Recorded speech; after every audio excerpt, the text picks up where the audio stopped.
Kitab Yesaya 9 ayat 6, sebab seorang anak telah lahir untuk kita, seorang putra telah diberikan untuk kita. Lambang pemerintahan ada di atas bahunya, dan namanya disebutkan orang penasihat ajaib, Allah yang perkasa, Bapa yang kekal, Raja damai. Shalom, saudara-saudara yang saya kasih dalam Kristus Yesus. Biarlah pada Natal yang bahagia dan membawa damai ini, kiranya pemeliharaan, penyertaan, dan perlindungan yang tetap dari Allah Bapa Tuhan kita Yesus Kristus menyertai saudara-saudara semua. Saudara, sekalipun dunia diperhadapkan dengan berbagai permasalahan, dengan kondisi-kondisi yang kelihatannya ke depan cukup berat dan tidak mudah, saudara. Saya mengajak saudara semua, kita sebagai pengikut Kristus harus tetap optimis dan tetap semangat di dalam menjalani kehidupan ini. Karena Allah yang kita sembah adalah Allah Immanuel, Allah yang menyertai, Allah yang maha tahu dan kasih-Nya sempurna bagi saudara dan saya.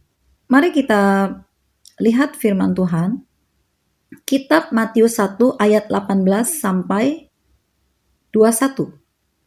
Kelahiran Yesus Kristus adalah seperti berikut. Pada waktu Maria ibunya bertunangan dengan Yusuf, ternyata ia mengandung dari Roh Kudus sebelum mereka hidup sebagai suami istri. Karena Yusuf suaminya seorang yang tulus hati dan tidak mau mencemarkan nama istrinya di muka umum, ia bermaksud menceraikannya dengan diam-diam.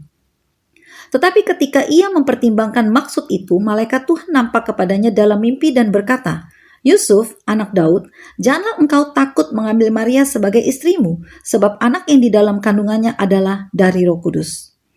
Ia akan melahirkan anak laki-laki dan engkau akan menamakan dia Yesus, karena dialah yang akan menyelamatkan umatnya dari dosa mereka.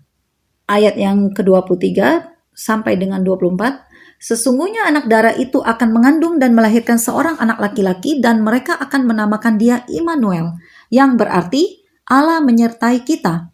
Sesudah bangun dari tidurnya Yusuf berbuat seperti yang diperintahkan malaikat Tuhan itu kepadanya, ia mengambil Maria sebagai istrinya. Saudara, Bapa di surga telah memilih Yusuf dan Maria sebagai orang tua bagi Yesus. Sekalipun Yesus bukan dikandung secara biologis oleh Maria, melainkan dikandung dari Roh Kudus melalui rahim seorang perawan Maria. Yusuf sendiri merupakan keturunan dari suku Yehuda, saudara. Dan Yusuf merupakan seorang yang taat kepada perintah Tuhan. Mengapa Yusuf dikatakan seorang yang taat pada perintah Tuhan? Karena Yusuf berbuat seperti yang diperintahkan malaikat Tuhan melalui mimpi kepadanya, yaitu Yusuf mengambil Maria sebagai istrinya. Dikatakan Yusuf taat karena Yusuf tidak ada keraguan-raguan ketika menerima Maria sebagai istrinya. Yusuf tidak bertanya apa dan bagaimana nanti kepada Tuhan. Yusuf juga tidak bertanya apa nanti kata orang atau kenapa Maria sudah mengandung sebelum ia nikahi. Dan Yusuf menerima perintah Tuhan itu dengan tulus hati, saudara. Jikalau saja Yusuf menerima tetapi di belakang Yusuf menggerutu, mungkin Yusuf marah, emosi, jelas Yusuf tidak dapat dikatakan seorang yang taat pada perintah Tuhan. Karena Yusuf tidak tulus melakukannya, saudara. Itulah sebuah karya dari Roh Allah. Artinya, Roh Allah sangat menyertai Yusuf sehingga Yusuf dapat taat dan patuh. Roh Allah yang telah memberikan kekuatan kepada Yusuf tentunya untuk dapat menerima keadaan Maria. Karena tanpa disertai Roh Allah, Yusuf tidak akan mampu untuk melakukannya. Karena Yusuf harus menanggung beban malu mungkin. Tetapi ketika Roh Allah turun dan memenuhi Yusuf, maka Yusuf akan menerima suatu kekuatan dan Yusuf dapat pasrah dan mau menerima dengan tulus kondisi Maria tersebut. Saudara, sebagai pengikut Kristus, kita semua harus belajar untuk taat dan patuh pada setiap perintah Tuhan. Baik itu enak atau tidak, nyaman atau tidak nyaman, kondisinya kita harus tetap menerima. Itulah taat, saudara. Ketika Tuhan memerintahkan melalui firman-Nya atau melalui hamba-Nya, saudara harus melakukannya tanpa ada pertanyaan-pertanyaan dan pertimbangan. Karena Tuhan kita tahu apa yang terjadi di dalam kehidupan saudara. Saudara mungkin hanya melihat apa yang terlihat pada saat ini, pada saat jangka pendek saja. Tetapi Tuhan melihat apa yang tidak dilihat oleh saudara. Dan Tuhan melihat bukan hanya jangka pendek, tetapi juga jangka panjang. Tuhan mengetahui terjadi di alam roh. alam yang tidak terlihat oleh mata manusia. Sebagai contoh, yang pertama, Tuhan mengetahui di alam roh hidup saudara ada dalam bahaya, tetapi saudara tidak melihatnya karena belum dialami dan belum terjadi di dalam kehidupan saudara. Tetapi Tuhan sudah melihatnya di alam roh bahwa saudara ada dalam bahaya, dan itu akan terjadi pada saudara. Yang kedua, Tuhan melihat rancangan iblis di alam roh terhadap hidup saudara, tetapi saudara tidak melihatnya. Begitupun Maria. Maria seorang yang taat dan patuh pada perintah Tuhan, sekalipun Maria harus menghadapi cemoohan, fitnahan, mungkin caci maki dari orang-orang sekitar karena melihat Maria yang tiba-tiba mengandung. Jelas di sini Yusuf dan Maria tidak dapat melihat apa yang menjadi misi dan visi Allah terhadap mereka, bukan? Maria juga tidak pernah berpikir bahwa kelak ia akan pergi ke Bethlehem dan harus melahirkan di sana di sebuah kota kecil di tanah Yudea. Maria juga tidak pernah berpikir bahwa ia akan melahirkan Yesus di sebuah kandang domba yang sangat sederhana, saudara.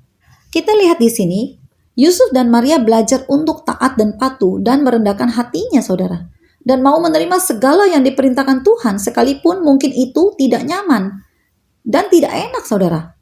Mari kita lihat kembali kitab Matius 1 ayat yang ke-21.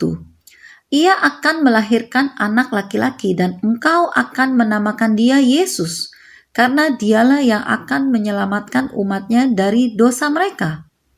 Jadi, Yesus lahir ke dunia ini adalah untuk membebaskan dari belenggu dosa dan maut yang masih mengikat saudara. Agar apa, saudara? Agar manusia tidak dikendalikan oleh dosa dan maut, tetapi manusia yang harus mengendalikan dosa dan maut. Karena ketika manusia dapat mengendalikan dosa dan maut, maka manusia melalui nama Yesus yang ajaib dapat mengusir dan katakan, "Hai maut, pergi dari hidupku," maka maut akan pergi. "Hai dosa, pergi dari hidupku," maka dosa akan pergi. Dosa apa saja, saudara? Apakah itu dosa emosi, dosa pembunuhan, dosa perzinahan, dosa keserakahan, dosa emosi, dosa iri hati, dosa penipu, dosa kikir, dosa mencuri, dan dosa hawa nafsu keduniawian. Tetapi ketika manusia masih terbelenggu dosa dan maut, artinya dosa dan maut yang mengendalikan manusia, maka manusia dengan mudah jatuh di dalam dosa dan maut menguasai hidupnya. Dengan mudah dosa dan maut menghampirinya, saudara. Artinya, ketika dosa keserakahan menghampirinya, maka orang tersebut menjadi serakah, saudara. Ketika dosa zina menghampirinya, maka orang tersebut menjadi berzina atau selingkuh. Ketika dosa membunuh menghampirinya, maka orang tersebut menjadi membunuh seseorang, saudara. Ketika dosa kikir menghampirinya, maka orang tersebut menjadi kikir.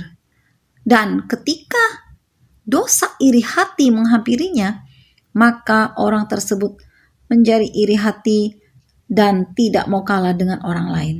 Dan pada hari kelahiran Yesus ini, justru menjadi momentum yang sangat penting bagi seluruh umat Kristiani di dunia untuk merenungkan bagaimana pada Natal ini kita betul-betul memaknai Natal ini sebagai suatu momen yang bukan hanya dihiasi dan dengan ornamen Natal yang indah, dengan hidangan-hidangan yang nikmat mungkin, juga dengan pakaian-pakaian yang bagus, gathering dengan keluarga, atau mungkin juga melakukan traveling, saudara. Tetapi kita semua juga harus memaknai Natal ini dengan merenungkan dan mengingat kembali kebaikan-kebaikan Tuhan kita Yesus Kristus di atas kayu salib. Apa yang telah Yesus kerjakan? Apa yang menjadi pengorbanan Yesus yang begitu mahal demi melakukan karya keselamatan untuk menebus dosa manusia? Dan bagaimana respon kita semua dan apa yang dapat kita berikan kepada Tuhan Yesus Kristus atas kebaikan Yesus di atas kayu salib. Karena apabila orientasinya Natal hanya sebatas kemeriahan Natal dengan atribut-atributnya, gathering dengan keluarga dan teman-teman, maka akan menjadi sukacita Natal yang semu, saudara. Tahun demi tahun Natal dilalui hanya dengan kesia-siaan. Mengapa saya katakan semu, saudara? Karena setelah Natal berlalu, kehidupan seorang dimulai lagi dengan hidup yang terbelenggu, hidup yang terikat dan tidak ada kelepasan. Tetap melakukan dosa, tetap meminta nasihat paranormal. Bukankah ini adalah hidup yang keterikatan, bukan? Jadi makna Natal yang sesungguhnya adalah hidup yang telah berkemenangan, merdeka, tidak terikat dosa, dan akhirnya menjadi sukacita Natal yang abadi. Sukacita Natal yang berkenan bagi Tuhan. Sukacita Natal yang memiliki nilai kekekalan. Dan tugas iblis justru adalah untuk melupakan makna Natal sesungguhnya. Sebagai suatu sukacita Natal yang abadi, yang memiliki nilai kekekalan. Dan iblis hanya mau memfokuskan kepada kemeriahan Natal dengan keindahan-keindahan ornamen-ornamen Natal, dengan kemewahan-kemewahan saja, dengan melupakan kebaikan-kebaikan Tuhan Yesus Kristus di atas kayu salib. Marilah saudara, jangan melupakan makna Natal yang sesungguhnya, yaitu membawa damai, menjadi terang dan menjadi saksi Kristus. Hiduplah di dalam kebenaran firman Tuhan dan kekudusannya, karena Dia Allah yang Maha Kudus. Dan biarlah Natal ini, saudara, menjadi Natal yang berkenan bagi Tuhan dan menyenangkan hati Tuhan. Saya mengucapkan selamat Hari Natal 2022 dan Tahun Baru 2023.